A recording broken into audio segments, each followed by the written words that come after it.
Good journey, everyone. Welcome to Space Oats Live. I'm your host, the Crucial Crew member, and today this is episode 105 of Space Oats Live, a Star Wars podcast. Um, this one entitled "I Find Your Fat Lack of Faith Disturbing." Line uttered by Darth Vader in Star Wars Episode 4: A New Hope. Reason for that is because we're going to be talking about something that people actually have lost faith in Star Wars just because of changes to Star Wars. And honestly, for those of you that consider yourself a true Star Wars fan, I don't know why people get so upset about these changes.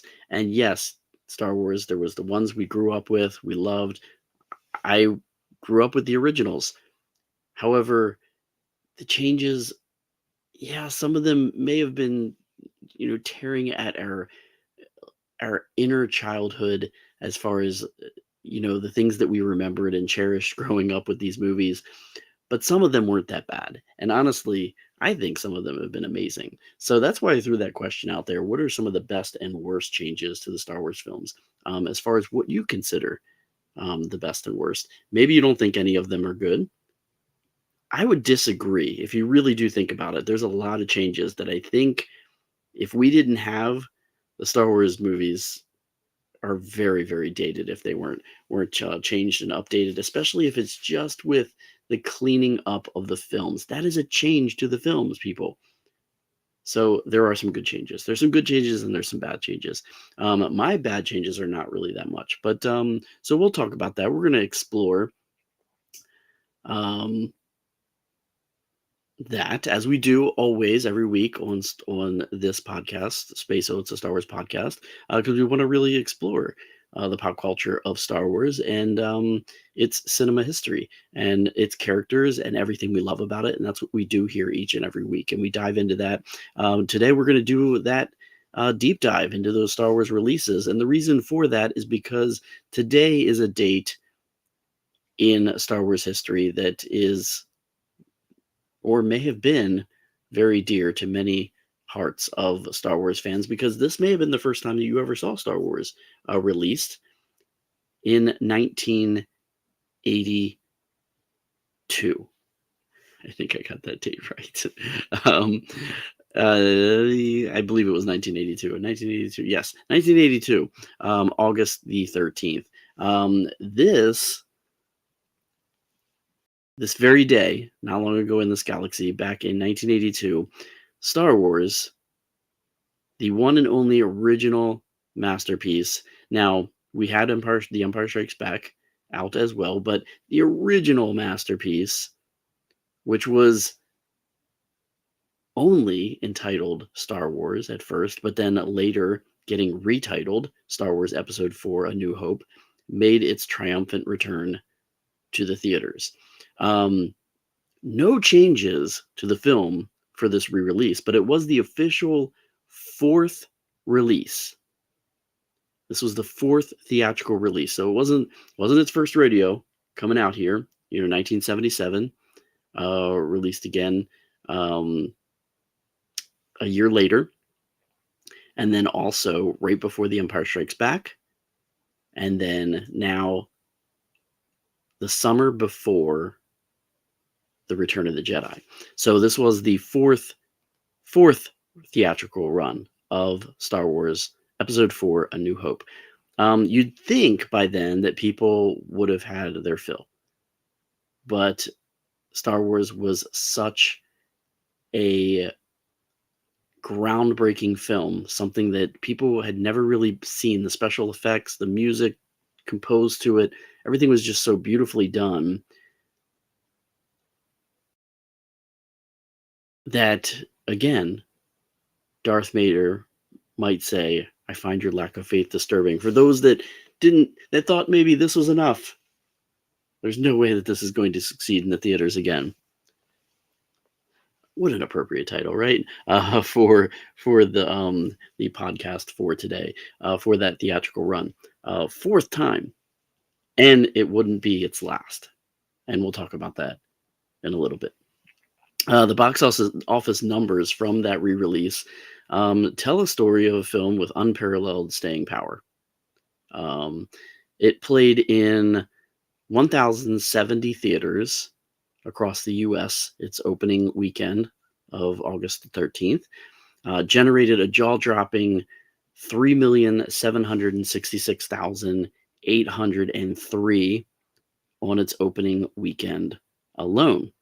By the end of its run, it had added over $15.4 million to its domestic gross. Amazing. That's a significant haul for a film that had nearly been a smash hit um, since its 1977 debut, which, for the record, its original release brought in $307 million domestically.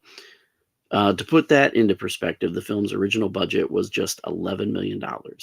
So a definite, fantastic return on investment.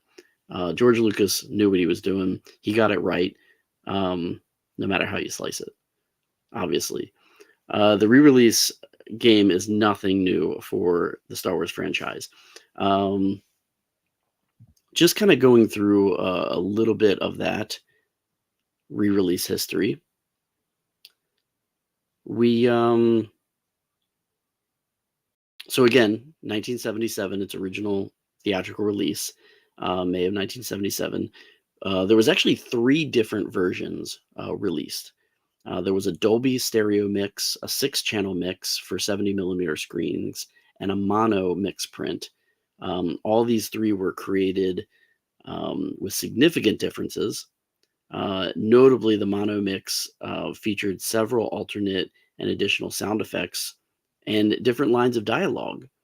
Later that year, among others, a silent English subtitled Super 8 reel version of the film was released by Ken Films.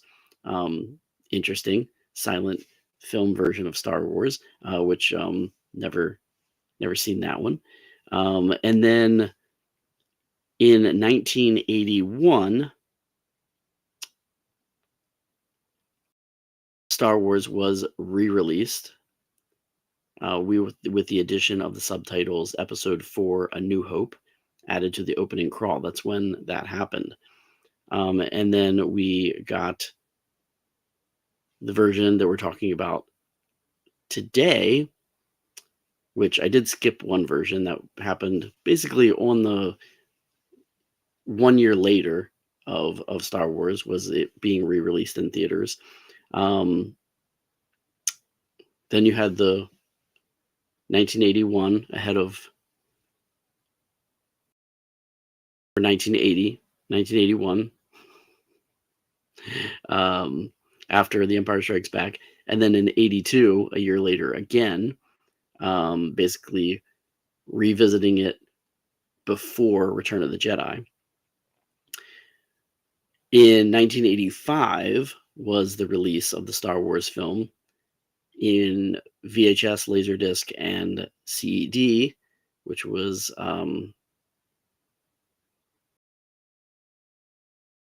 a format that is definitely no longer, kind of like Laserdisc, a little bit similar to that, with a very much improved audio mix, which featured a fusion of Lucas's preferred audio takes from the 3 1977 mixes.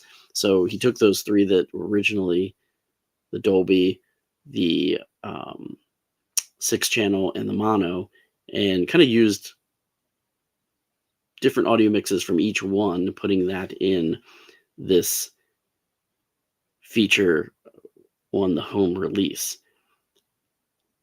The Laserdisc and CED sped the film up by 3% to fit onto a single disc. So a little bit faster pace for that one, right? In 1993, it was the original trilogy was released on Laserdisc as the definitive collection, with the exception of the new THX audio mix, scratch and dirt removal, and the color balance changes that matched the original theatrical releases. So this is the first time it was kind of cleaned up The sound improved, cleaned up picture.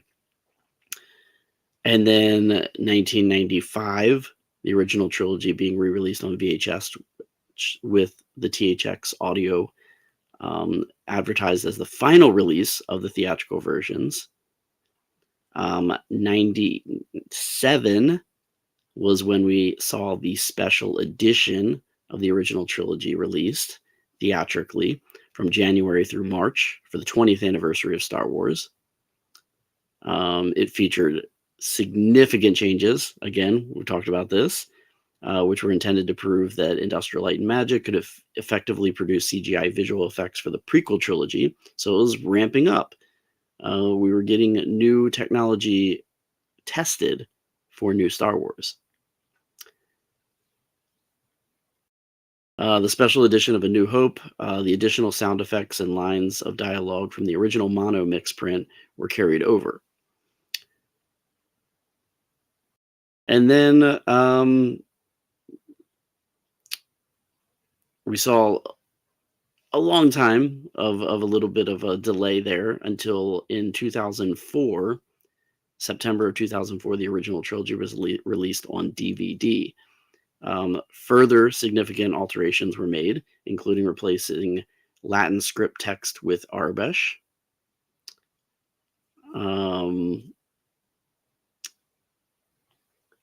In 2006 of September, there was limited edition DVDs of the 2004 versions of the original trilogy. They were reissued and contained the original unaltered versions on bonus discs, which I have those. That was the last time that you could ever get the original Star Wars from 1977 and the other two films as well, without any of the improvements. And that was on DVD. They matched the 1993 Laserdisc release. Sans the subtitle episode for A New Hope. In 2011, we got the original and prequel trilogy released on Blu-ray. Finally, alterations were made to all 6 films. Again, more changes there. In 2015, we had the original and prequel films released as a digital download, finally. They were identical to the Blu-ray release except for the changes to the opening logos and fanfares. The U.S. Library of Congress made the original release of Star Wars available to watch in person. In 2019, this was the last change. The original and prequel films were released in 4K resolution and HDR on Disney's streaming service on Disney+. Color compositing, minor effects adjustments were made to all 3 films of the original trilogy. So, lots of different releases throughout the years. Many times Star Wars being re-released.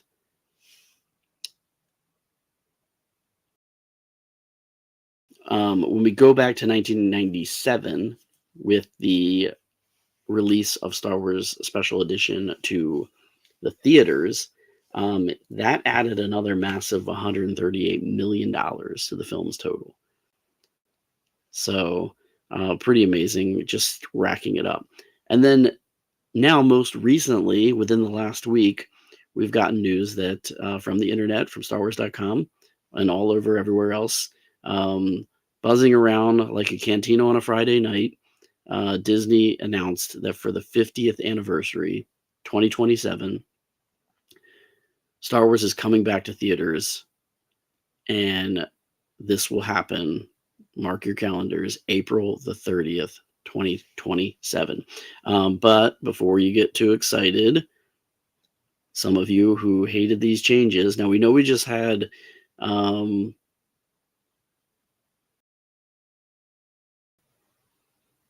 some hope of other news recently, but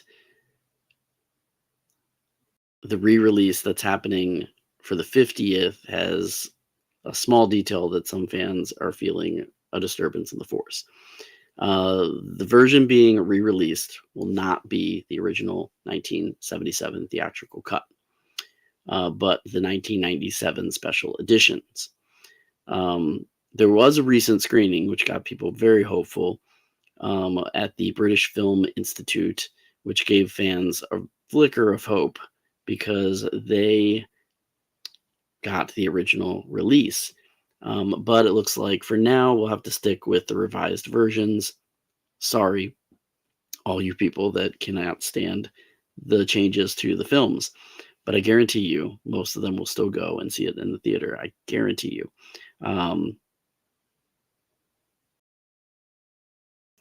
so all of this is just a reminder that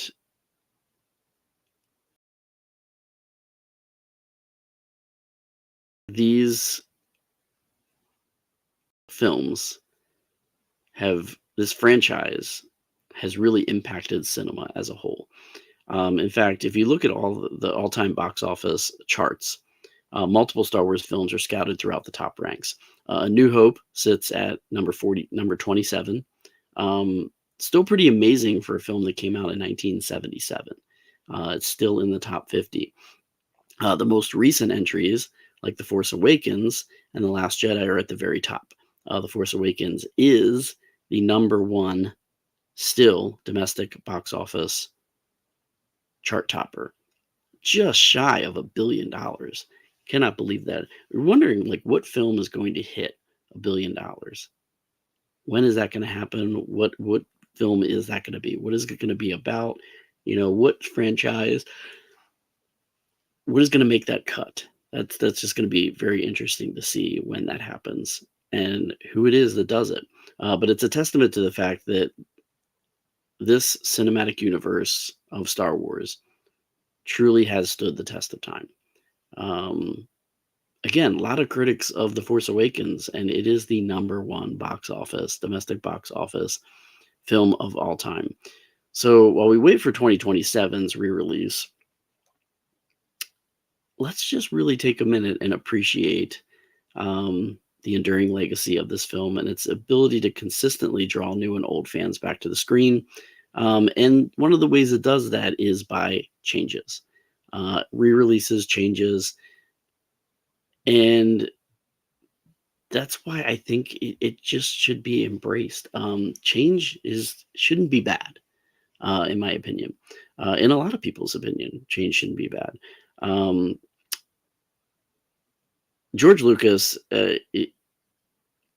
altered these re-releases for many reasons, and some of them were minor refinements. Again, these refinements I think are some of the best changes in Star Wars. The color grading, the audio mixing. Now the major changes, which people get very upset with, the dialogue, the new dialogue, the characters, the visual effects. Some of those I love. Some of those, I'm okay with, but I kind of miss the originals. The original trilogy obviously being altered the most because technology was not available for George Lucas to do and bring some of his vision to life. There have been alterations to the prequels as well, and there's been good reason for that. And according to Lucas, some changes brought the film's closer to its original version, while others were attempts to create continuity with the later films. Once the prequels came out, dialogue changes, script changes, helped it flow a little bit better, which if you do watch all 6 together, you do see that in a way being flowing nicer, even though, certain actors disappeared, got replaced, things like that. Certain voices changing, things like that. While the different versions of Star Wars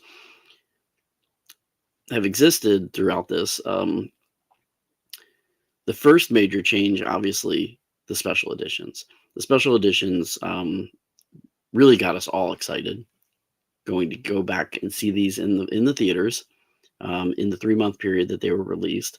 But for some, left a pretty bad taste in their mouths when they saw what these changes were.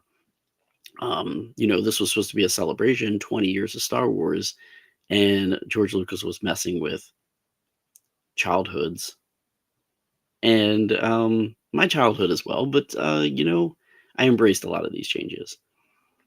The changes were largely made as visual effects tests for the prequel film. So George wanted to see how this was going to work. Were the fans going to embrace this new technology, this CG technology? What could he do? How could he push the boundaries like he did for the original films? Which, if you watch the Light and Magic documentary, you really do see that if it wasn't for this happening, we wouldn't have a lot of the films doing what they're doing today. The different special effects companies doing what they're doing, all stemming from this original change in these special editions. So we did get to see the possibilities of computer generated imagery. And there was also notable changes made when the original trilogy was released on DVD in 2004. Again, fixing some of the things that some of the fans had problems with, making it a little bit more easier to swallow, creating more consistency with the prequel trilogy, which was now finished and released. And then more changes to the films for the Blu-ray release and the 4K Ultra HD release in 2019. Again, fans, critics felt many of the smaller changes were justified, as I do, very much justified, especially with the way the film looks and sounds. But the larger changes were received very negatively from a lot of Star Wars fans, particularly the ones made to the original three films, the theatrical versions of which have never been officially released on home video in high definition. Again, you can get these as bonus discs. So if you want the original, you have to take it as the original as a whole. No picture quality being better, no sound quality being better, everything being the same from the original trilogy. So those fans that say the original trilogy is the best, go back, watch those. The graininess of the films, yes, it's great. It is, but who doesn't love the crisp, clear look of some of these films, the way they're just amazingly done. The sound quality is so much better, getting to hear things in... I mean, the sound in Star Wars is just some of the best things about Star Wars. But so the master negatives have been dismantled, apparently. But another set of high quality duplicates were created for long-term preservation. They did go through, they cleaned all the original negatives up, scanned everything into digital, and also made duplicates, but in a better format after they've been cleaned up. So those negatives no longer exist, my friends. So we have heard. But I mean, George Lucas really, even prior to making A New Hope, he was dissatisfied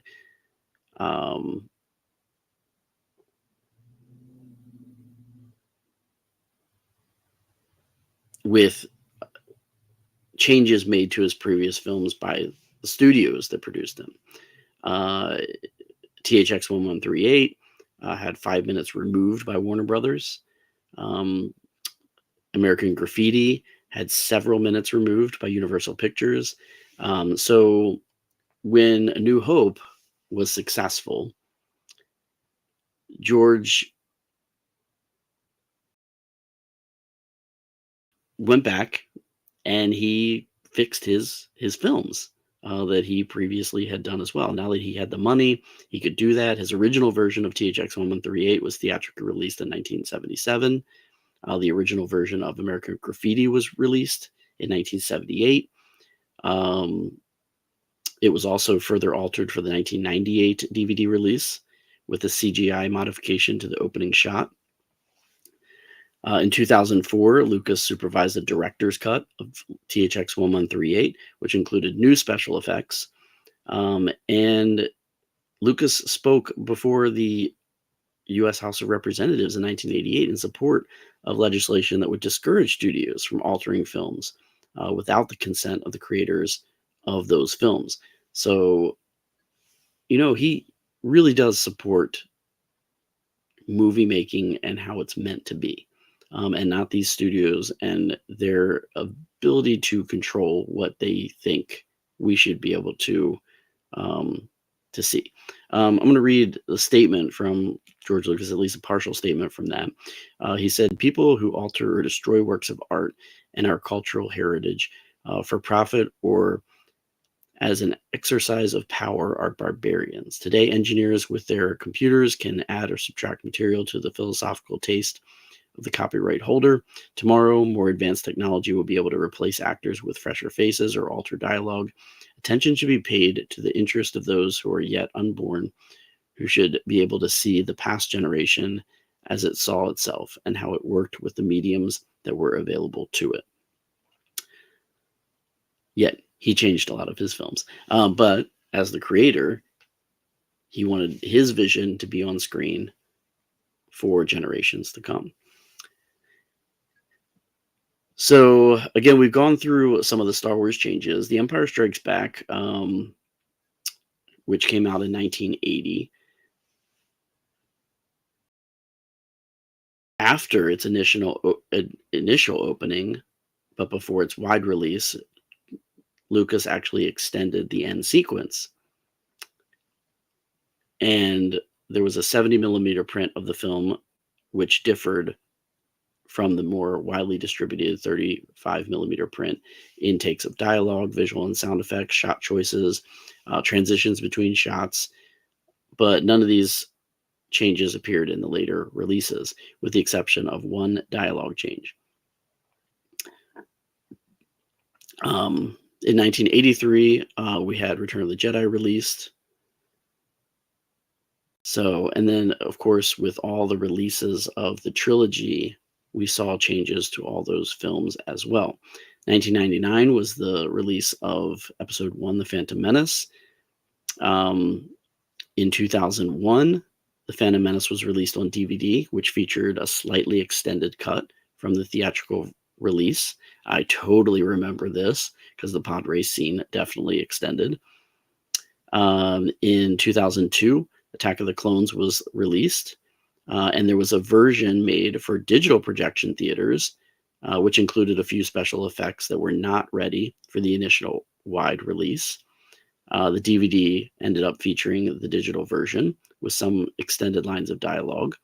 There was also a version made for IMAX theaters using IMAX, then new digital mastering process with the aspect ratio cropped to 1.811 and the duration reducing to 120 minutes due to IMAX film platter limitations at the time.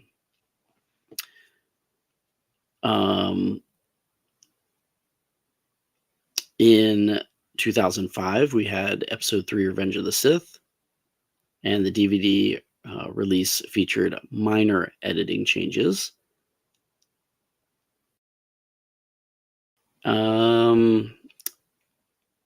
In 2012, The Phantom Menace was theatrically released in 3D with an additional minor change to one shot.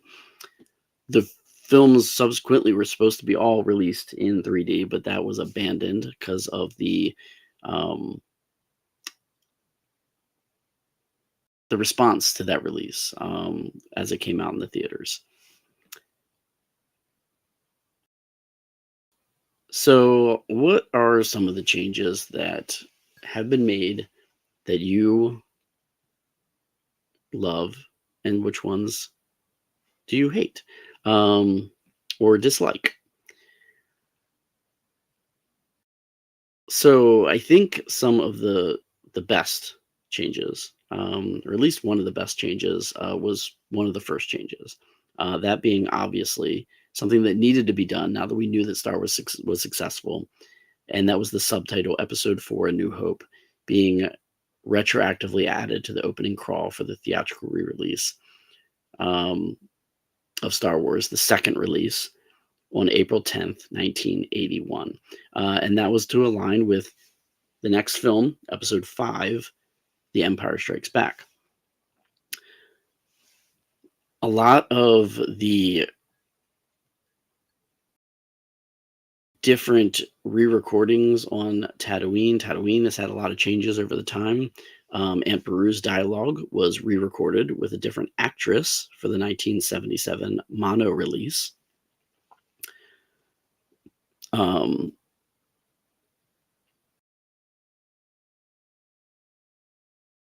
But all the original actress was used for all the later editions. So kind of a change and then a change back, which I thought was good changes to go back to the original with that one. Some of the scenes of Tatooine were modified for 1997 special edition, most notably the alteration to the Greedo scene and the restoration of a deleted scene featuring Jabba the Hutt, many of which these get critiqued lots over the years because of Greedo now shooting first instead of Han. Man, there's been all sorts of merchandise on that one, right? And then Jabba the Hutt, just the CG version of him just really not looking very well. I always kind of wondered why they didn't go back and redo that again and make Jabba look a lot more as he did.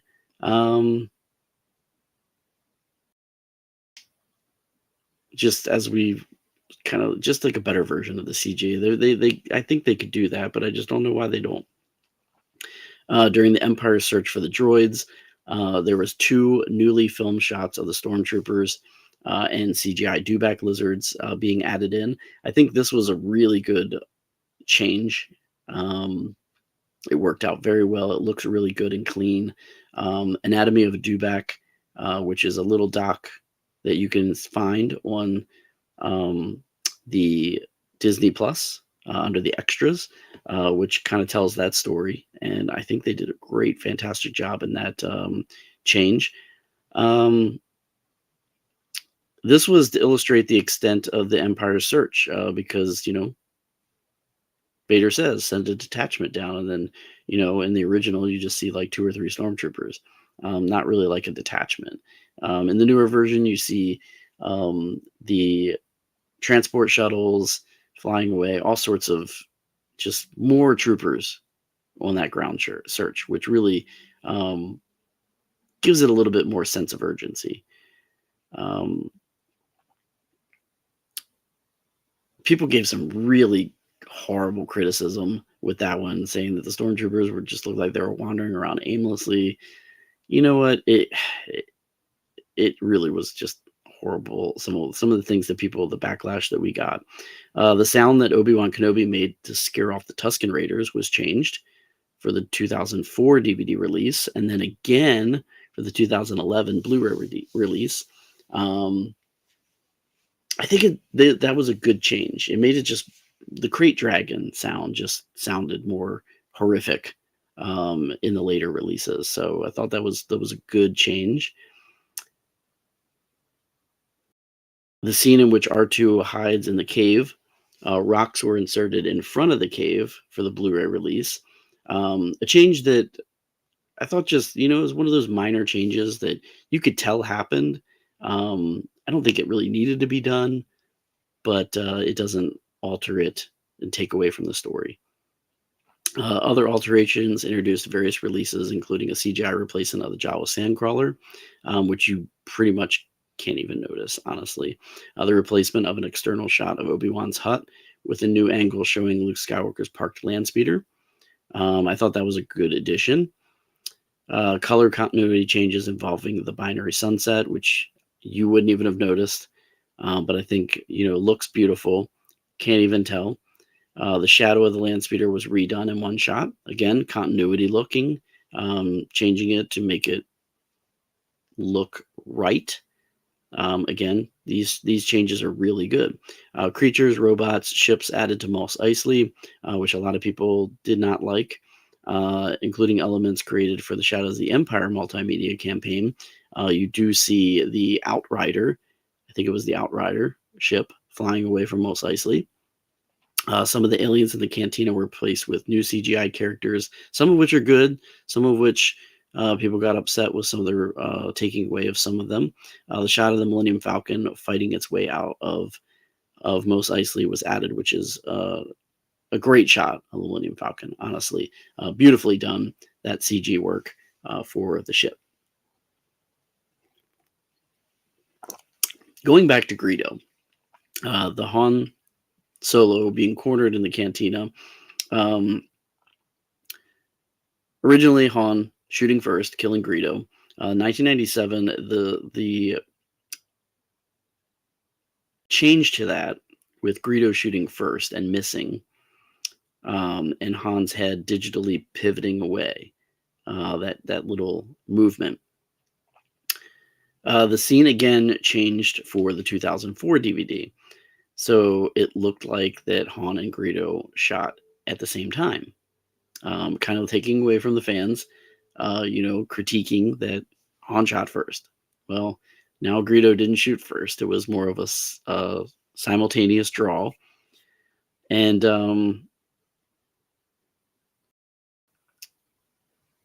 again, shortened by several frames in the 2011 Blu-ray release. The scene again further modified for the 2019 4K release with the addition of a close-up shot of Greedo speaking without subtitles, as well as the removal of a reverse shot of Greedo and a re-rendering of the visual effects. The final version, I don't know. I think they're just were going overboard, continuously trying to change that, which continuously got noticed over time. The original version is considered iconic. Honestly, I wish that would just have stayed the same from the beginning. This is probably one of the most controversial changes, and I kind of agree with it.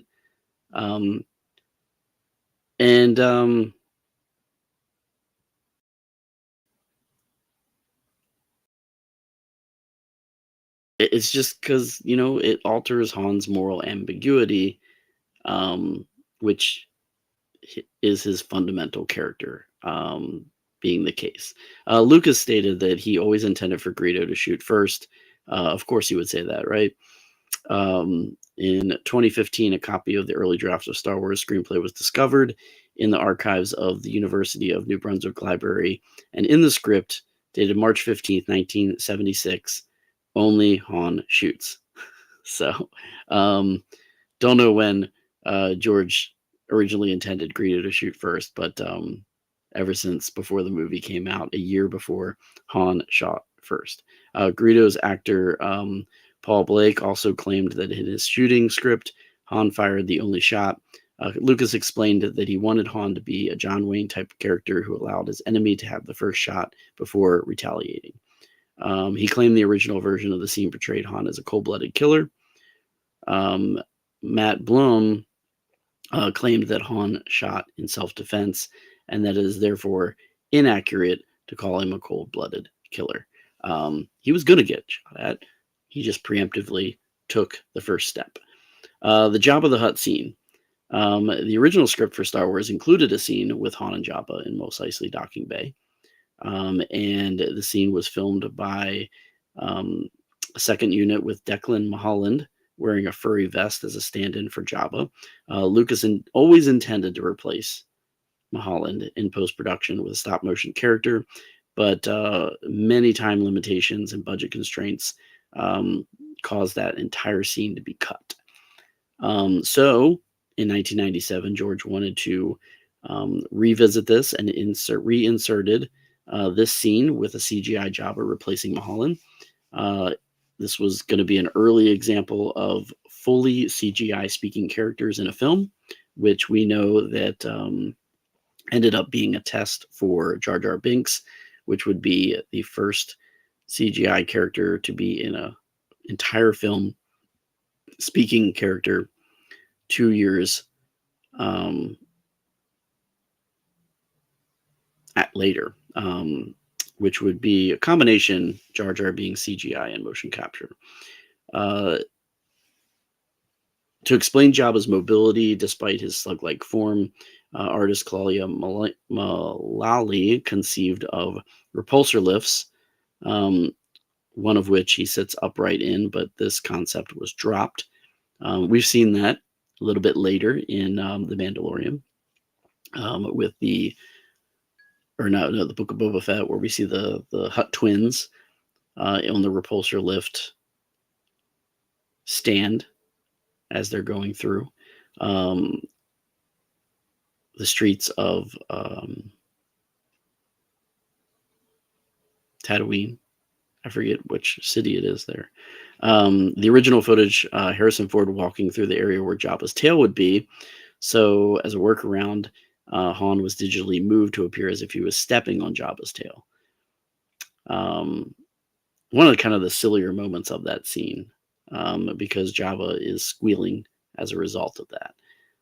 Kind of really the fakest part of that. You can really tell it was CGI and really fake at that moment. The part of that scene, that part of the scene has been really poorly received, including by its original animator, Steve Williams. Boba Fett and several Rhodians, at least one of them, who is a lookalike of Greedo in the background, also appear in the scene with Fett seeming to break the fourth wall.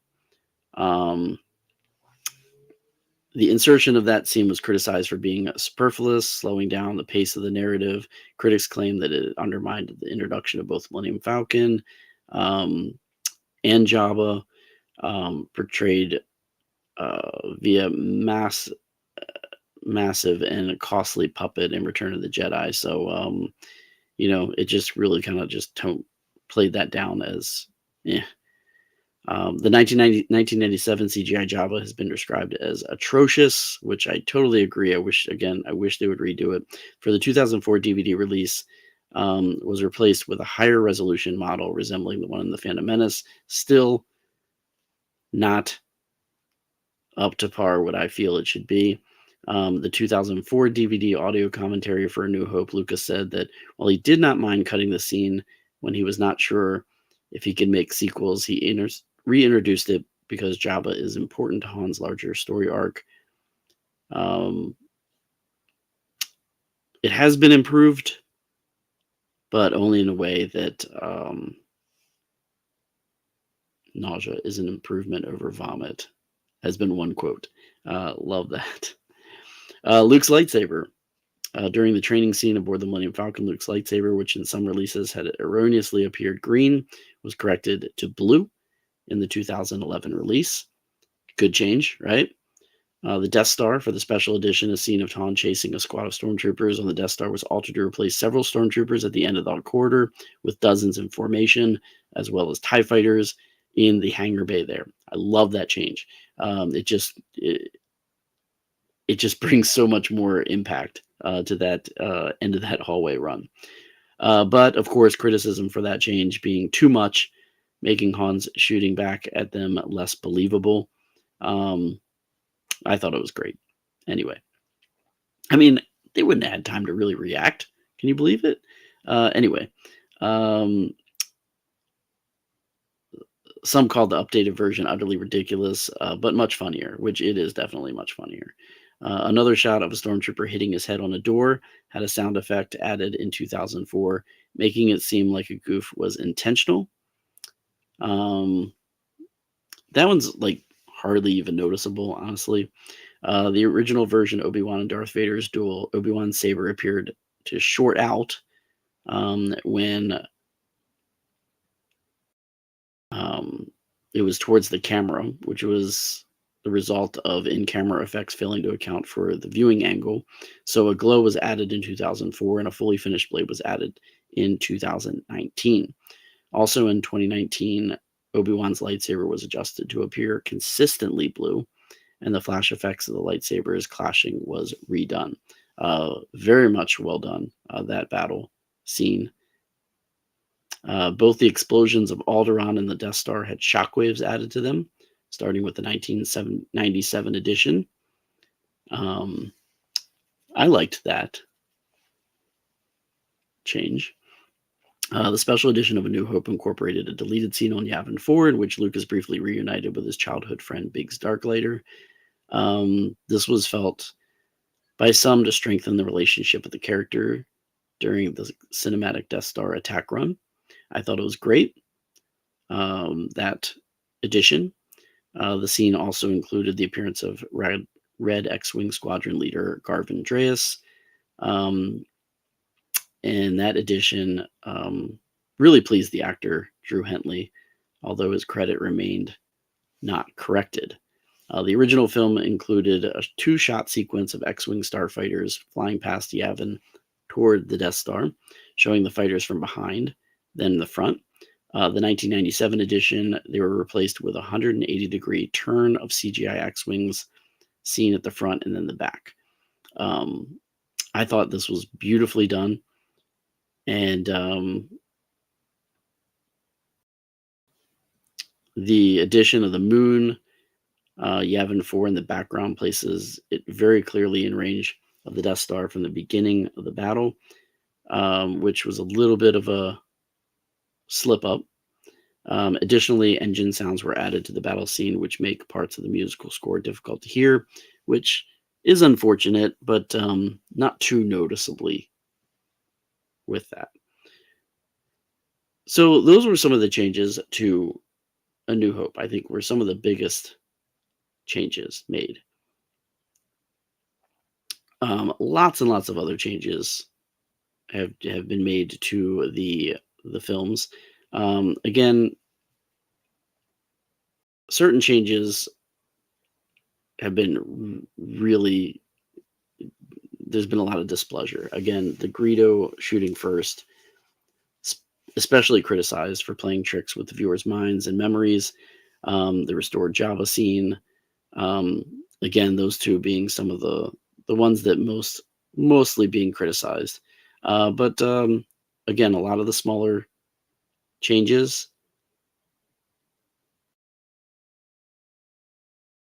improved the films and really didn't harm them. There's a solid logic to a lot of these changes.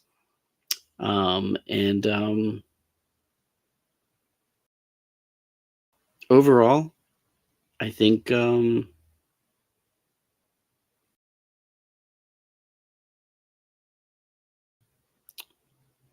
fine with them, right? This happens a lot during different editions being released throughout the years. Maybe in a future episode, we'll go through some of the other changes that were done in some of the other films, but I'm getting tired.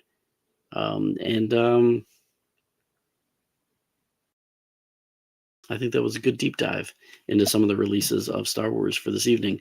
Thank you for watching. I know that's kind of detail-oriented discussion, but looking forward to the 50th anniversary of Star Wars coming out. I don't mind that it's the special editions that'll be released. I'm definitely going to be one of the ones that gets tickets to go. Maybe this will be in connection with in LA. Of course, it'll be a different time. It'll be a month out after we get back from LA for Star Wars Celebration. But maybe we'll get an early release there. Maybe we'll get to see it a little bit early. Who knows? That would be great, right? Wouldn't that be cool? If we get an invite to go see Star Wars Celebration almost a month before everybody else. Would love to do that. Or maybe they'll show us the original version. That would be fantastic too. But anyway, that is it for Space Oats Live, a Star Wars podcast. Thank you for watching. Please leave a comment of what you feel are some of the best and worst changes to the Star Wars films. What do you like and don't like? I'll be back next week. Until next time, do something Star Wars, watch some Star Wars, listen to some Star Wars, play some Star Wars, read some Star Wars, do something Star Wars. Most importantly, whatever you're doing, may the stars light your way. Have a great evening, and I'll see you next time.